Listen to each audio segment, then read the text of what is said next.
Good morning.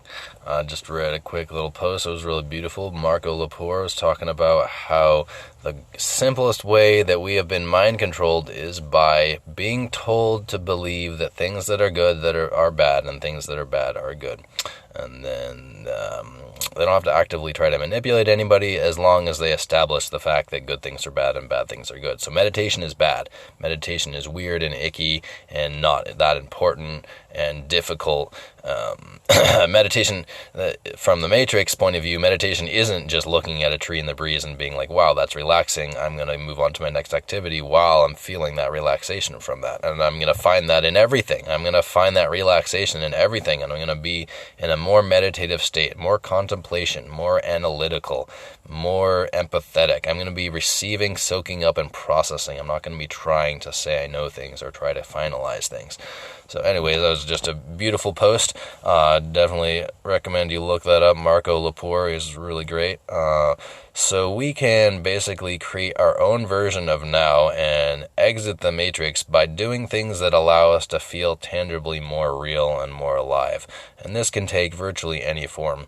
I was talking about, I think yesterday, many forms, or a couple days ago, many forms of meditation. So meditation can be many things, but it is very specific things. So this is important to know about, that meditation, contemplation and meditation are different. Sitting in silence and stillness can be a form of meditation, but is not default in meditation.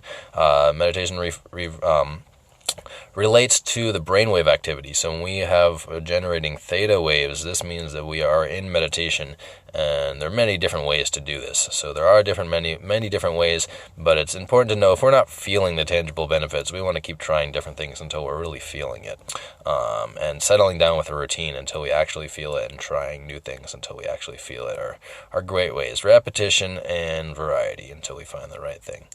All right, so I think that we can create our reality by discovering ourselves more. This is one way, being self-analytical. We really want to take a look at who we are and who we've been told to be. Just a second. But by being in support of our mission, by really identifying what our mission is in life and sticking to that, because one of the big forms of the matrix control is that they control the whole paradigm. So we're all responding to their paradigm, and no answer is going to defeat their paradigm. The only answer that defeats their paradigm is our paradigm. So the more we live our paradigm and the less we buy into their paradigm, the more we create our reality. This is the nature of projection and holograms and belief systems and all this stuff. We who are emerging and awakening are anti-belief system. We don't believe in belief systems. We believe in learning. There's always more to learn, and there's always more perspective. My motto has been yes and for many, many years now. So I believe, my answer, I believe someone else's answer, and I believe there's way more answers that are way more right than either of us. This is anything less than this just seems pure folly. Seems just illogical to limit information that way, to say because I have an ego, no one else is more right than me. This is just like the most ridiculous thing, but this is what we've been programmed to do in the Matrix, is to say, I know, I shut down from learning, I shut down from receiving, and I am smart because I'm doing this. Again, training us to think that not receiving information is good, training us to think that receiving information is bad. Unless we pay a lot of money for it and we go through a lot of agony for it, we're told that information isn't good. So information is good when it works and when it feels good, when you can apply it in many different ways and it still works. And when it's testable, when you can refine it and modify it and change it and it still holds up under changes and improvements. So, we want to create our own reality. We want to have a positive impact on others. We don't technically want to change other people, but we do want to change other people by who we are. We want to show people that there's a more genuine way to be, and that's okay. So this is kind of our jobs. I just read another post yesterday that was really beautiful that talked about how there are different incarnates on this planet that are being triggered into helping, being activated into helping at certain stages of planetary evolution.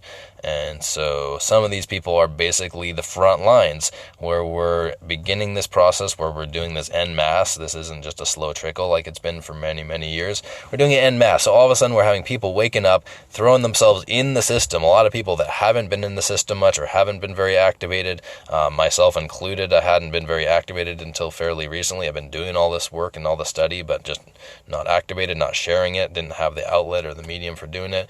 I've talked to people who prefer to be alone all the time out in the woods, that are coming into the city, that are like, well, I guess I don't really want to do this, but I'm kind of called to do this right now. And so we're all being called to be the front line, to show people what it's like to be the new now. And we got to figure out how to do it. It doesn't just work necessarily. So we want to really focus on creating new skills, practicing new skills, being ourselves and being genuine, and walking that fine line of, if we're going to integrate into society and allow society to absorb from us, we need to meet them halfway, kind of. We don't really want to meet the Matrix halfway, because that's how the Matrix gets us, by getting us to buy in and meet the Matrix halfway. Like, oh, okay, well, as long as you believe in my whole Matrix system, and as long as we believe in the Matrix system, then we can, break some of the Matrix rules, because the Matrix doesn't care if we break some of its rules as long as we're playing its game. So we have to be really careful about the compromises we make. I think Fareed Zakaria is like a prime example of how making compromises doesn't mean equality and doesn't mean balance. Finding the center doesn't mean balance. So Fareed Zakaria, you can look him up on TV or YouTube or internet somehow, but just for a case study, you can see how he will present both sides. He'll present two sides of his story and then create the center, the illusion of truth in the center, by simply choosing what his extreme on both sides is and then choosing where his center point is. And it makes a convincing, compelling argument, because he's showing two sides and showing the center, but he's picking where the two sides are. And if you really look at the two sides, they're ridiculous. There's, the center of those two things is meaningless. So we need to be really careful about compromising with the Matrix. It's often better just to do a stop-loss analysis and say, hey, what if I just abandon this completely? Like the procedure for disengaging from here tells me I need to go through these steps, but a lot of times the procedure for disengaging is meant to break our spirit. So if our spirit is saying, hey, don't go through this process, that's not going to be good. We don't need reasons to not go through these processes. We can use our intuition. We've been told we have to give people answers and reasons all the time. This is military training. This is obey authority. This is conform to the person who's making demands of you.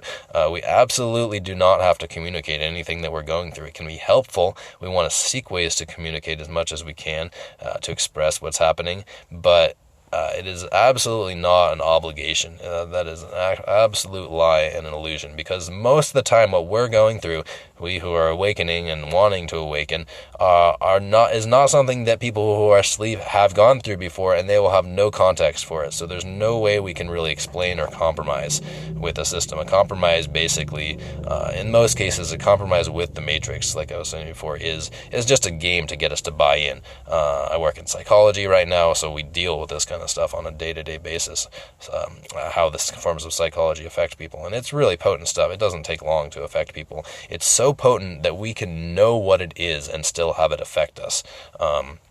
I've gotten really good at putting up filters since I realized how bad media and advertising was in the late 90s, so manipulative that I just learned to block it out actively. If there's a form of psychological manipulation, I sense it immediately, and I just start putting up blockages around it so that I'm not absorbing it. Because the nature of manipulative psychology is that it works even if you know it's working. That's just, you have to actively fight it. You can't just know your way around it. All right, so we can find a lot of comfort in knowing that this is all an illusion and that we all know the truth. So it may seem overwhelming at times, but it's really overwhelming in the other way around, that there's no way that unconsciousness can prevail. It's unconsciousness is a finite resource, and consciousness spreads. And so all that unconsciousness can do is delay the spreading of consciousness. And this is where we're at right now, is that we're at this critical mass where we've got all these new waves of information coming in, just flooding the planet to the point where people are waking up. People that traditionally wouldn't have a problem with the system are having big problems with the system because they realize how bad it is, and because they're waking up. People are realizing that what they've been told is a lie. And this is happening all over the world to people, again, who typically wouldn't be thinking to be critical of the people in power of them, are suddenly realizing that there's just something huge missing.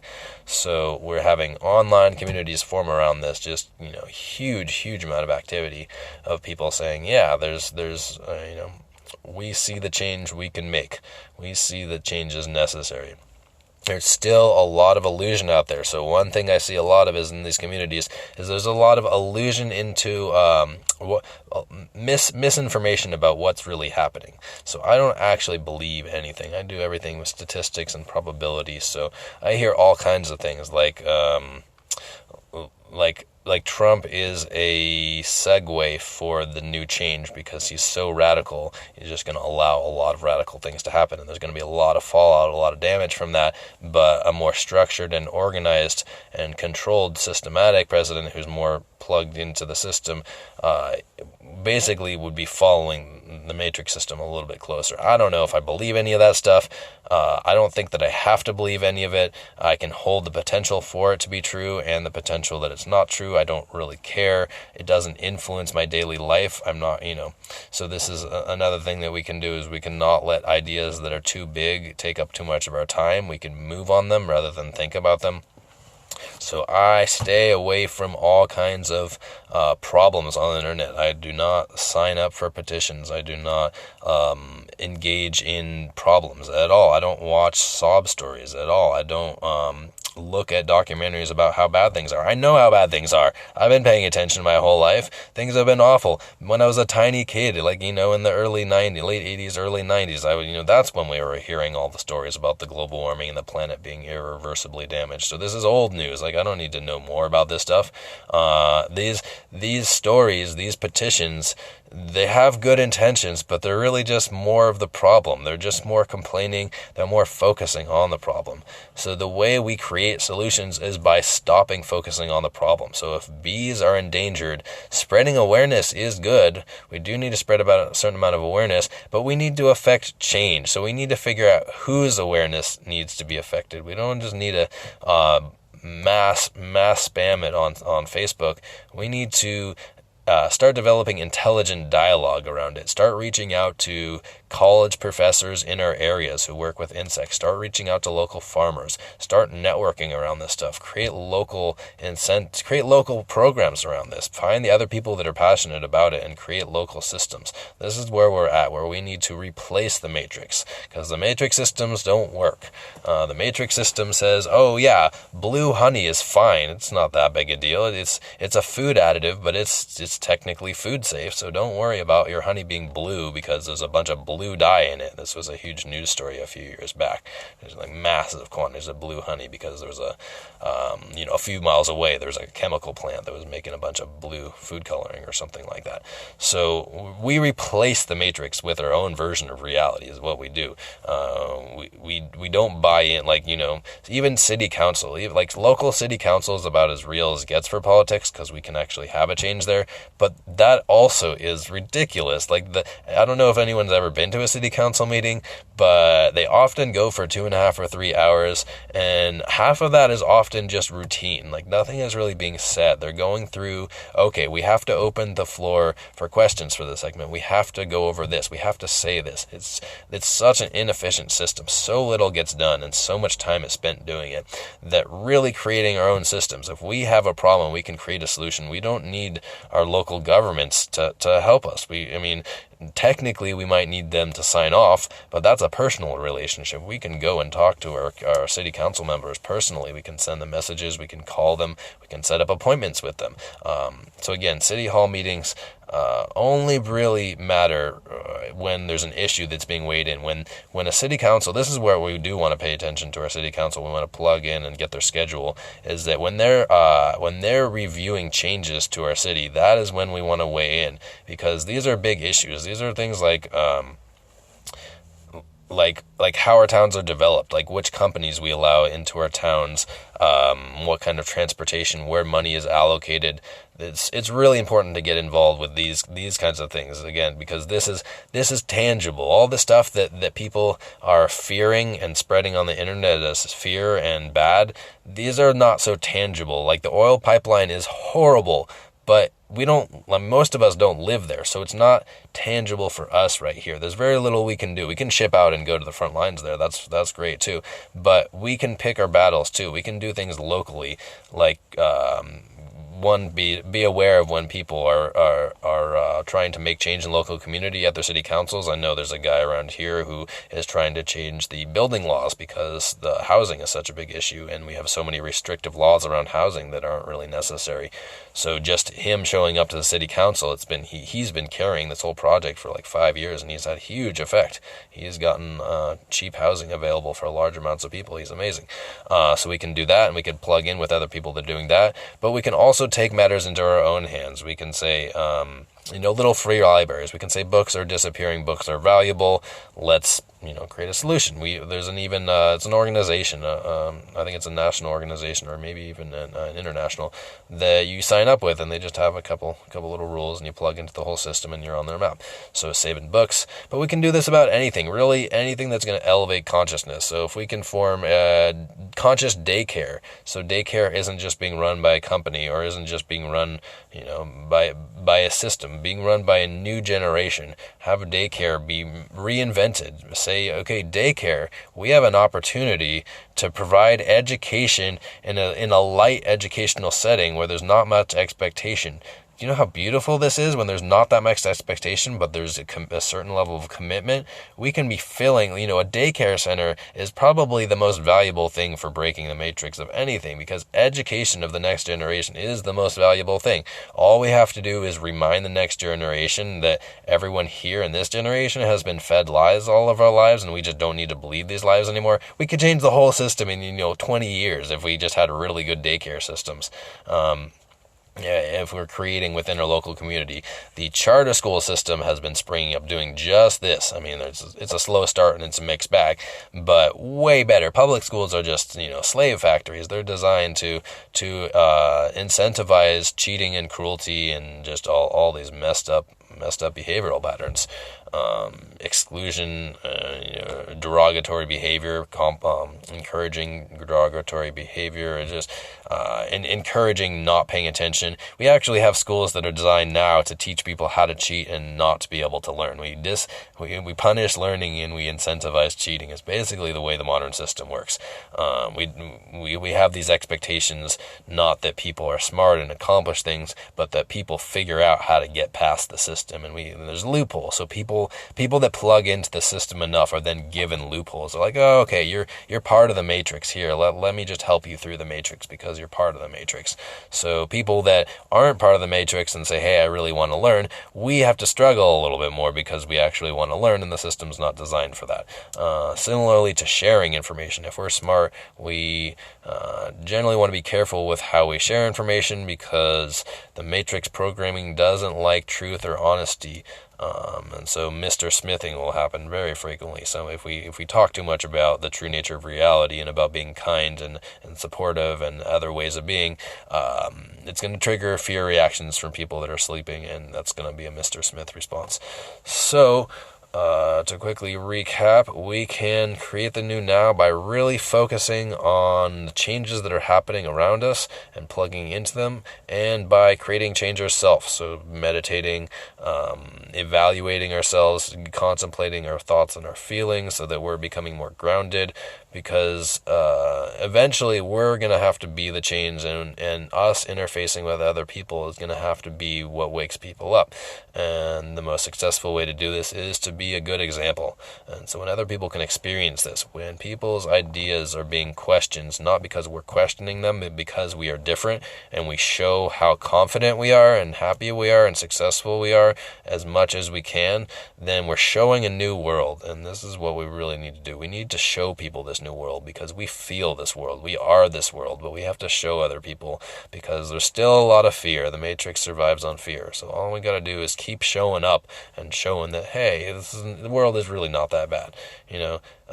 Animals are not out to kill us. We don't have to worry about going to nature. Animals are not going to come kill us. I talk to people that are afraid of animals hurting them, and are restricted in their life because of fear of animals. And again, this is just like a Matrix programming thing. This is fear that is propagated through whatever, National Geographic or something, which has gotten pretty bad these days. It used to be awesome. You used to be able to watch National Geographic for 2 hours, just video footage of out in the wild. And now it's almost no content in those nature shows. It's almost all just kind of someone babbling about useless facts. All right. Well, I think that if anybody wants to know more about how to break the matrix and how to become more of ourselves, really just taking the time to set up a daily practice, even if it's 2 minutes a day. I don't care how weird it is or how strange it is, but just setting up a daily meditation practice and evolving that practice over time will solve all problems. Okay, the number one way people used to solve their problems when they had big problems they couldn't solve, they went out into nature alone and didn't eat for a couple days, and then they've solved their problem. They found their answer and they came back. And if there's large problems that involved a whole tribe or multiple tribes, then the shaman or the elder or the group of elders would all go out and do this. So basically the answers are pretty much all within ourselves, or we have the ability to receive the answers, and attachment gets in the way, belief systems get in the way. So if we just let go of our attachment to eating and let go of our attachment to having to do anything and just say I'm open to receive for a couple days, we can do really amazing things. And meditation is just like a small piece of that, where we're doing that all the time. We can receive really amazing things when we figure out how to do it. And it's not that hard. It just takes a little bit of practice tuning our antenna. Straight spine is one way we do that. All right. Well, I'm going to go and have a wonderful morning.